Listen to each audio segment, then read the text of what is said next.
Hey guys, my name is Nabila Milicia. Welcome back to my channel, or welcome at all. If you're new here, I appreciate you popping in and hopefully sticking around. Today, we're going to talk about fashion history, and I have the fashion book. I'm going to read just a little bit to you about Azzedine Alaïa, who is our icon for today.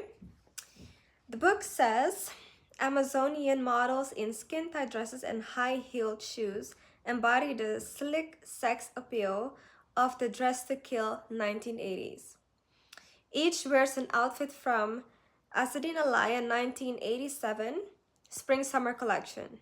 The base of all beauty is the body, says Alaïa, who, inspired by Madeleine Vionnet, states there is nothing more beautiful than a healthy body dressed in wonderful clothes. I love that already.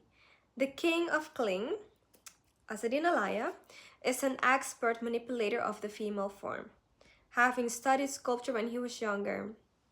He moved to Paris and worked briefly for Dior and Guy Laroche, where and the hold on, I'm struggling over here. Okay. Guy Laroche, and by the end of the 1960s, had his own couture business on the left bank.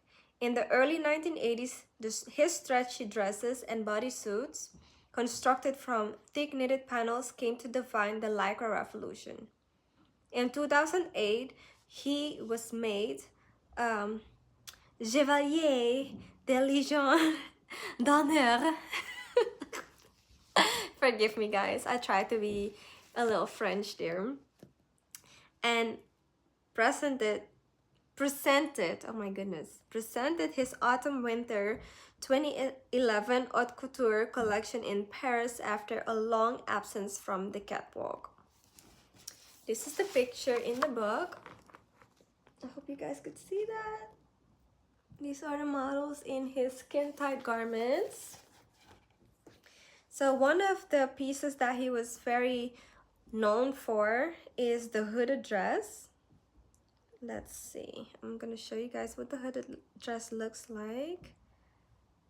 This is actually Grace Jones this is not the hooded dress, but also a hooded piece by Azzedine. Let's see the hooded dress real quick. I should already put it up, but it's okay.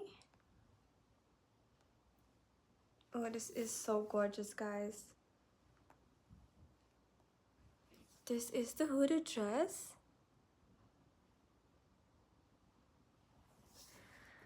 I think that this piece is breathtakingly gorgeous, and I think that we still see the same look to this day, especially the skin-tight aspect of his pieces are still very modern, very current.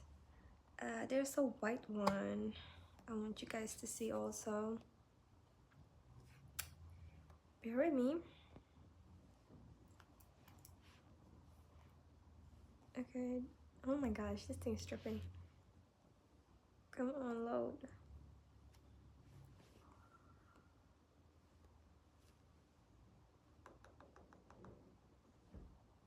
I found a different one, different picture, but what the heck?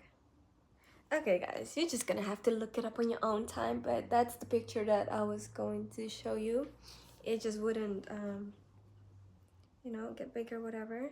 But to go back to Azzedine, so he passed away in 2017 on November 18, 2017 in Paris. So he had a long life. He was 82 years old at the time of his death. So as I read before, he studied sculpture when he was younger, and he moved to Paris where he worked for Dior for about 5 days. That's a very short time, but it had to do with the war that was going on at the time, so he had to move back. But he also worked for Guy Laroche, and after that he had his own atelier for about 20 years in the left bank, or on the left bank.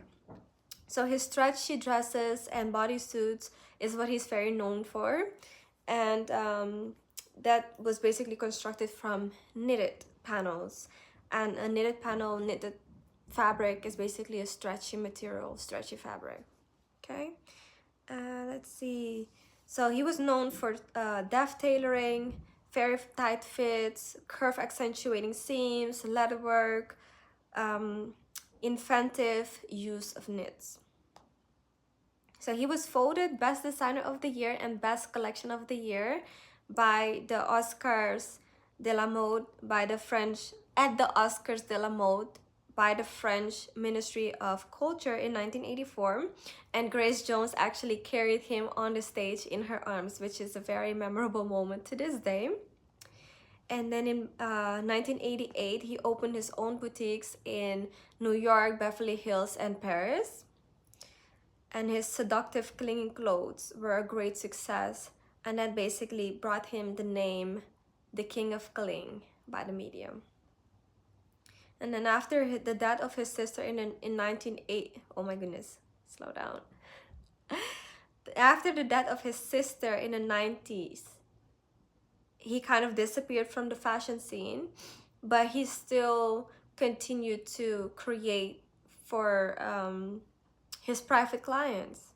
So he basically built a private clientele after he worked with Dior and started his atelier and such. So he continued to cater to those people, those women. And in 2000, bear with me, in 2000, he signed a partnership with Prada. And this was a particular group.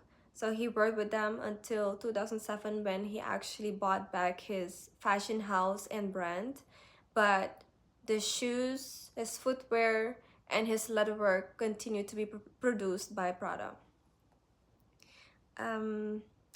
One great thing about Alaïa is that he only showed a collection when he had something to show. He didn't constantly throw out collection after collection, which I think is amazing, because nowadays a lot of the society places so much pressure on designers that they must keep on producing collection after collection so that they won't be forgotten or whatever reason.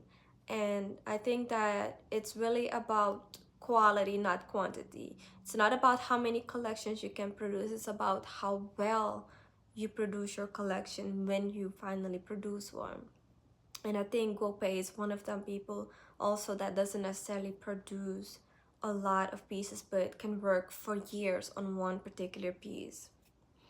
So I love that personally about Alaïa, that he really takes his time when producing a collection, and whenever he did produce, it was really amazing, astonishing. Naomi Campbell was one of his favorite models and later also became his muse. She moved in with him when she was about 16 years old, and they basically had more like a father-daughter relationship rather than a friendship. Yeah guys, this is basically it about Alaïa for today. If I forgot anything, please share down below.